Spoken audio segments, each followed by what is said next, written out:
GHMC 3 కార్పొరేషన్లు చేయడం ఎన్నికల కోడ్ ఉల్లంఘనే అని కేంద్ర మంత్రి కిషన్ రెడ్డి అన్నారు. ఇంత జరుగుతుంటే రాష్ట్ర ఎన్నికల సంఘం ఏం చేస్తోందని ప్రశ్నించారు. గ్రేటర్ హైదరాబాద్ ఏకపక్షంగా విభజించారని, ప్రజాభిప్రాయ సేకరణ లేకుండా 3 కార్పొరేషన్లు ఏర్పాటు చేశారని కిషన్ రెడ్డి అన్నారు.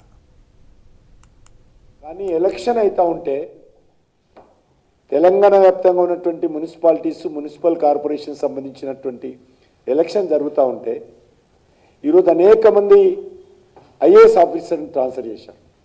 అసలు ఈ ఎలక్షన్ కమిషన్ ఎందుకు, దానికి విధి విధానాలు ఎందుకు, నామ్స్ ఎందుకో నాకైతే అర్థం కాలేదు. అనేకమైనటువంటి మున్సిపాలిటీస్కు, కొత్త మున్సిపాలిటీస్కు, మున్సిపల్ కార్పొరేషన్స్కి ఆఫీసర్స్ వేశారు. అనేకమైనటువంటి వివిధ మంత్రిత్వ శాఖలకు సంబంధించినటువంటి అధికారులను ఈరోజు ట్రాన్స్ఫర్ చేయడం, కొత్త వాళ్ళని వేశారు. రెండవది, 3 కార్పొరేషన్స్ కొత్తగా క్రియేట్ చేశారు, అంటే 1+2. ఇది కూడా ఎలక్షన్కి సంబంధించినటువంటి విధి విధానాలను వయలేట్ చేసినట్టే.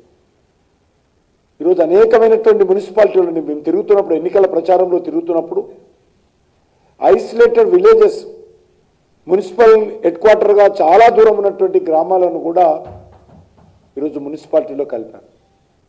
ఆ గ్రామాలలో ఉన్నటువంటి